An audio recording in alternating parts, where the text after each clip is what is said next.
Le dernier reportage qui nous est proposé pour aujourd'hui est signé par l'équipage féminin de Télé Monte Carlo. Alors, fiction, légende, reportage? Alors cette semaine, c'est un reportage que nous avons réalisé. Alors pour nous, ce reportage, c'est un peu un défi que nous nous sommes lancés parce que le sujet que nous avons choisi est tabou à Djibouti et en plus nous sommes des filles et ça nous a posé des problèmes pour aller tourner dans le milieu musulman. Enfin, c'est pour ça qu'on a tourné quelques scènes en caméra cachée, mais enfin, on va voir ce que ça va donner. Reportage proposé par l'équipage de Télé Monte Carlo cette semaine, la rançon du Cat. Mardi 13h. Un avion tourne au-dessus de Djibouti. Chaque jour, il atterrit à la même heure. Il arrive directement d'Éthiopie et vient livrer ici son précieux chargement. C'est l'avion du Cat. Ils sont des centaines à le guetter dans le ciel. Du docker à l'administrateur, toute la population active délaisse ses occupations et attend. Le cat est une plante originaire d'Éthiopie. Cultivée depuis des siècles, elle ne pousse pas sur le territoire de la République. Cet avion en importe donc tous les jours 8 tonnes. À peine déchargée, cette précieuse cargaison est rapidement acheminée aux 4 coins du pays. Par petits avions pour les régions les plus éloignées, par camions et par taxi pour la majeure partie de la ville. Tout est organisé, car il faut faire vite. Le cat se consomme frais et les milliers de brouteurs qui à Djibouti mastiquent ses feuilles sont déjà en état de manque. Née d'un rituel mystique, cette pratique est devenue un phénomène social, politique et économique insaisissable. Sur la chaussée, c'est un vacarme de cris et de coups de klaxon. Cette vente de la chic du bonheur en devient même inquiétante, car comment ne pas être effrayé devant l'ampleur et les effets d'un tel marché ? Le consommateur habituel en achète 4 à 8 paquets par jour. La botte de 100 grammes lui coûte 12 francs, les 2/3 de son salaire vont y passer.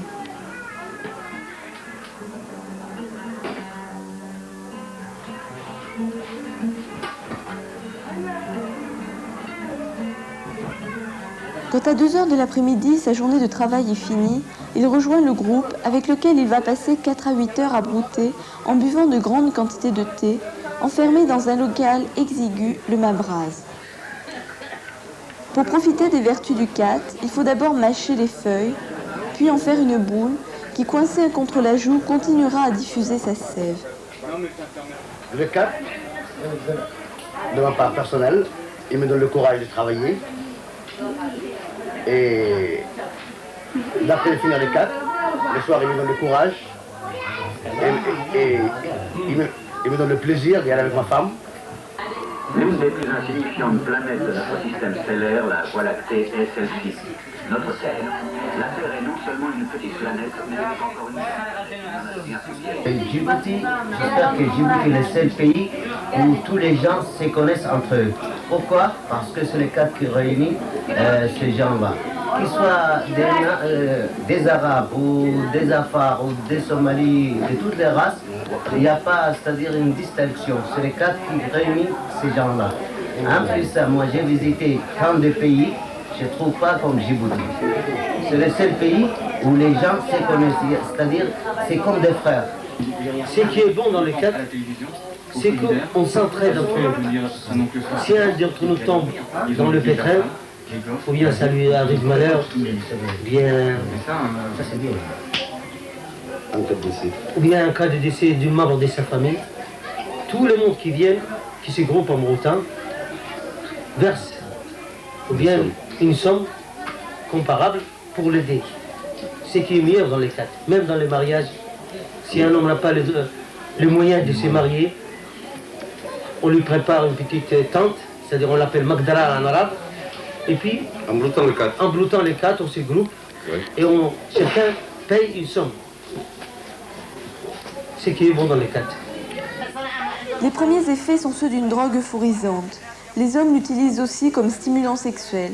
D'ailleurs, à la veille du week-end, ils autorisent leurs femmes à consommer du cat dans l'espoir d'améliorer leurs relations sexuelles. Mais au-delà des premières heures, le cateur sombre dans l'aphasie et la dépression, puis l'insomnie. Les conséquences sociales et surtout familiales sont désastreuses. Le pays lui-même souffre de ce mot. Les gens travaillent peu ou mal, quand pour une raison ou pour une autre le cat n'arrive pas ou en quantité insuffisante, les prix montent en flèche et les Djiboutiens se ruinent pour quelques feuilles. À ce moment-là, la tension en ville est incroyable. Tout ce quat acheté à l'étranger coûte une fortune au pays. C'est un véritable boulet pour l'économie nationale. Le gouvernement a envisagé quantité de solutions pour essayer d'enrayer ce phénomène. Mais 25 000 personnes en vivent et tellement plus en dépendent que toute mesure soulève un tollé général. Le quat est ici plus qu'une drogue marginale. C'est un élément essentiel de la vie. Alors comment convaincre autant de gens qu'ils pourraient vivre aussi bien sans ? La rançon du quat, c'est un reportage, un vrai reportage des demoiselles de Télé Monte Carlo avec une réflexion de Michel Parbeau. C'est un superbe reportage, tout à fait remarquable, digne de très grands professionnels, et je suis très content de l'avoir vu. Je voudrais ajouter que le débat n'est pas de la fiction ou du reportage. C'est pas ça qui est important. Moi, ce qui me semble important dans cette émission, c'est qu'on montre les pays, que vous montriez les pays que vous traversez. Je n'ai pas été à Djibouti, j'attendais que vous me le montriez. Moi, le nombril des concurrents ne m'intéresse pas du tout. Ce qui m'intéresse, c'est de voir les pays que vous traversez et que nous n'avons pas eu la chance de connaître. Mais je crois que ce qui est intéressant, c'est qu'il y ait une pluralité des sujets. Et je crois que les gens sont intéressés par Djibouti, mais faire une fiction aussi à Djibouti, je crois que c'est un autre aspect de la ville. Je crois que le film sur le clip vidéo a été peut-être assez mal ressenti parce que ça tape pas vraiment dans le créneau touristique, mais quand même, vous voyez la ville derrière cet homme qui marche dans le port. Oui, ça c'est une question d'appréciation. Chacun fait comme il l'entend, mais je pense qu'effectivement le sujet a été noté un petit peu durement, mais il méritait tout de même qu'on s'arrête sur lui parce qu'il était intéressant aussi. Alors la notation maintenant avec Radio-Canada. Alors 14. Beaucoup de travail de reportage, 16. Antenne 2. 16. 18. RTL Télévision. Je suis un petit peu plus dure, j'adore le reportage, c'est bien fait, mais ça passerait pas dans un journal, c'est un peu trop long. 13. Oui, c'est la longueur, mais je juge en journaliste et je trouve ça très bon, 15. Suisse romande.